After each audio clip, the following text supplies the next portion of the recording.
Hi there, welcome back. So we're going to continue on with the saga of Hagar and Sarai and Abram and Ishmael and Isaac and the whole story there.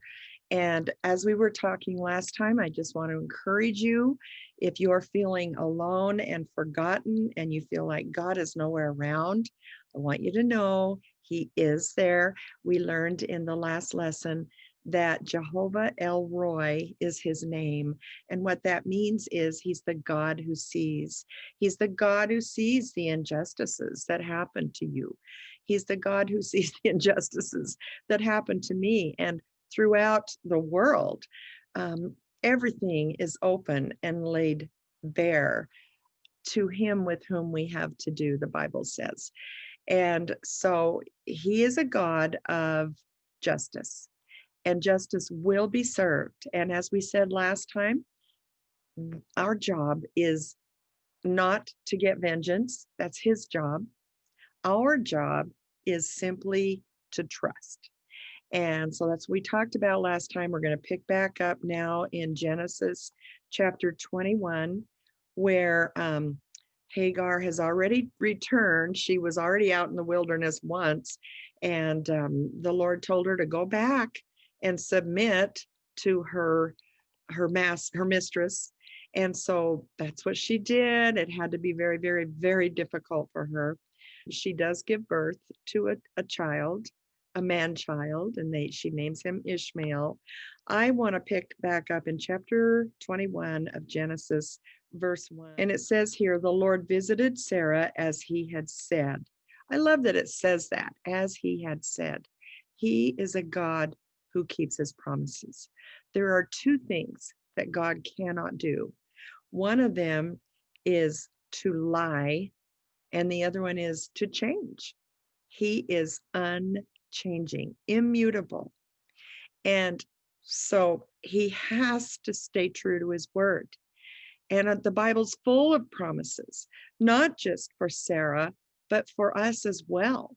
And we need to claim those promises. We need to read them, grab hold of them, and trust that he is the God who sees, and he is the God who never changes. And so it says that he did to Sarah as he had promised, and Sarah did indeed conceive, and she bore Abraham a son in his old age.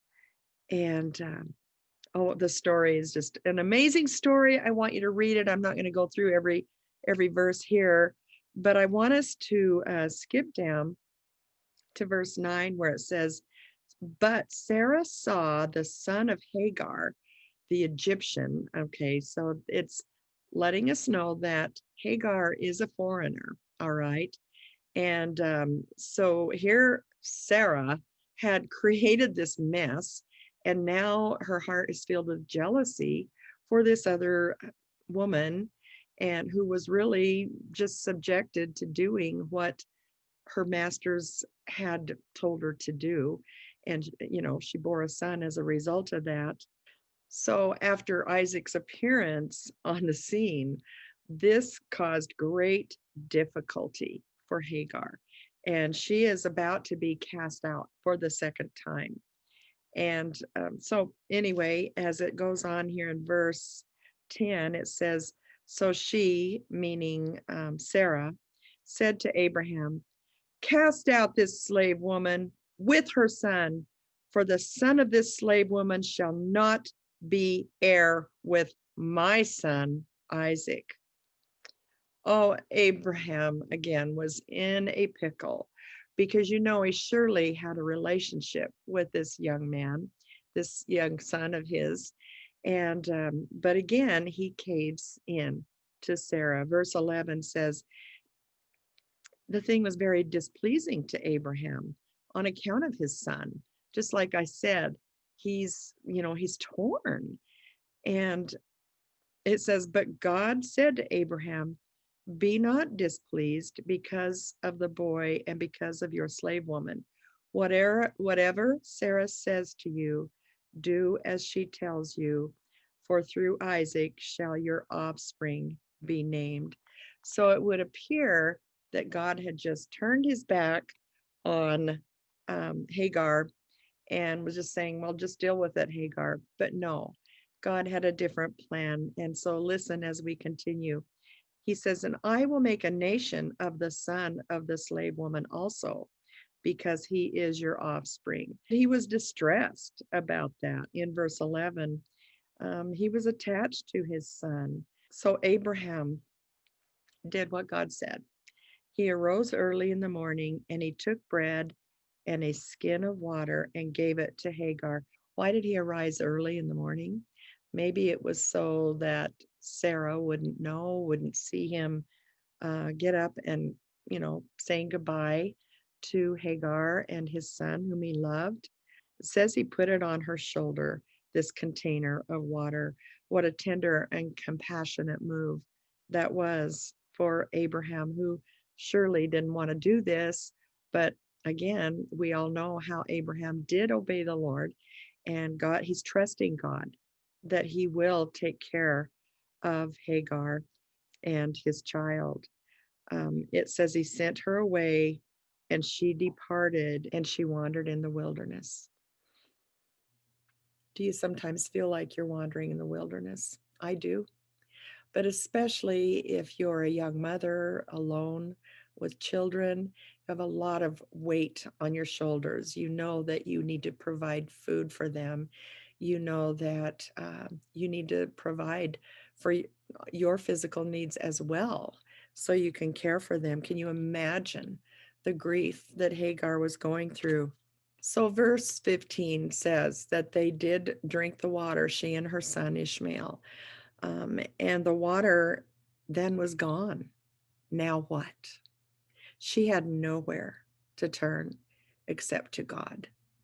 And I'll bet there are some people listening to this right now that also feel like you have absolutely nowhere to turn. But listen to this. Verse 15 says that when the water in the skin was gone, she put the child under one of the bushes. It makes me tear up to read this story. Anyone who's been a mother can't even imagine what's going through Hagar's mind and heart right now to set her little boy under the bushes.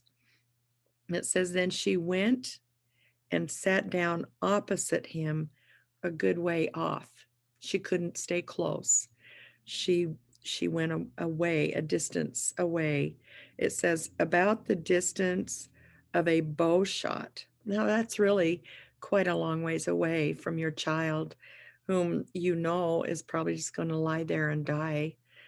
And she said this, let me not look on the death of the child. Well, I had a son who died, and I know exactly what Hagar feels like right here. Because as my son lay in that hospital bed, hooked up to a machine that I could tell was breathing for him, he wasn't breathing at all on his own. And it seemed so artificial. And it was just so completely rhythmic. And I could see his lungs fill and then deflate and then fill and deflate. And it was horrible. I couldn't bear to stay in there and see this happening to him. So I truly do identify with Hagar here. She had to go away. She couldn't sit there and watch her child die. And it says, as she sat opposite him, she lifted up her voice and wept. I know exactly what Hagar was going through here, even though our circumstances were far different. And verse 17, now I can't even see. Sorry.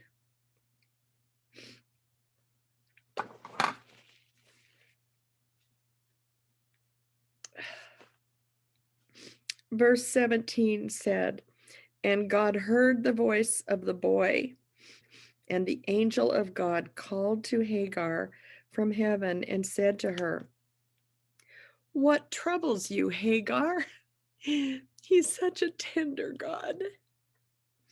And then he tells her, "Fear not, for God has heard the voice of the boy where he is." So not only is he the God who sees, but he is the God who hears. He hears your cry. And I really want you to grab hold of that.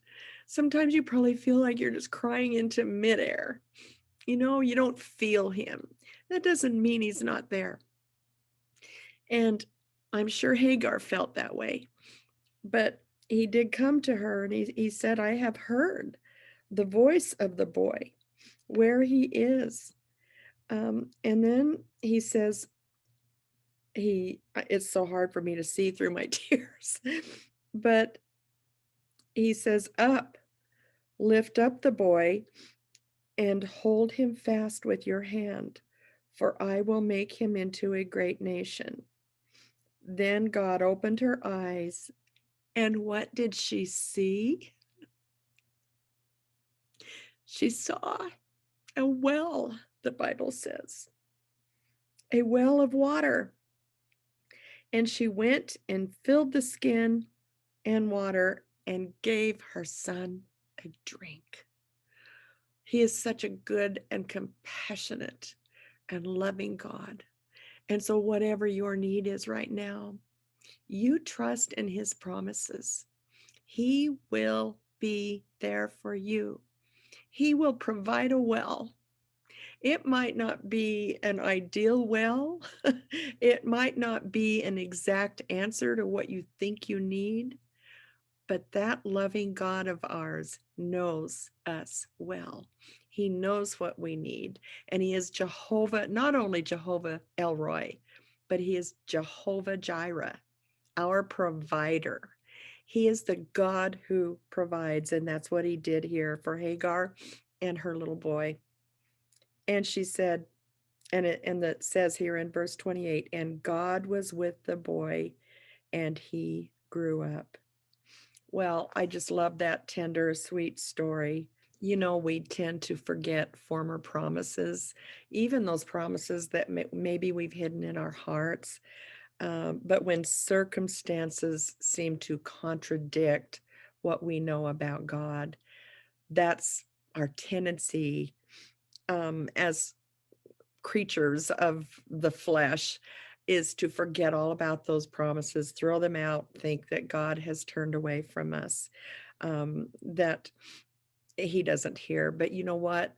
When we cry, we are crying unto the ears of mercy. All right. He bends low to hear your cries, and never, ever, ever lose sight of that. God has a plan for his children. There's a verse in the Bible that says, "All the days of our lives were written before there was yet one of them." And the solution was always present there for Hagar. That well was there. She just couldn't see it. And whatever your need is right now, that solution is there for you as well. You can't see it right now, but you can ask God to do for you what he did for Hagar, to open your eyes and let you see it. Her eyes were they were refreshed and they were revived, and he can do that for you. Imagine um, refreshing liquid just rolling over her tongue and rolling over her son's tongue, and just life just being born in them again. Springs of living water can spring up within us when we look to him. And so there's just so much more about this story that is so incredible. But what little bit I've shared with you, I pray that it will bring you comfort, and that it has put within you a new desire to just lean hard onto your God who loves you, who is a God of mercy, and who bends low to hear your cries. The God who sees, the God who hears. Never, never give up on the hope that He will take care of you every bit as well as He did for Hagar. Thank you so much for joining me. I pray you'll be blessed today, encouraged, and lifted up. All right, we'll see you next time. Bye bye.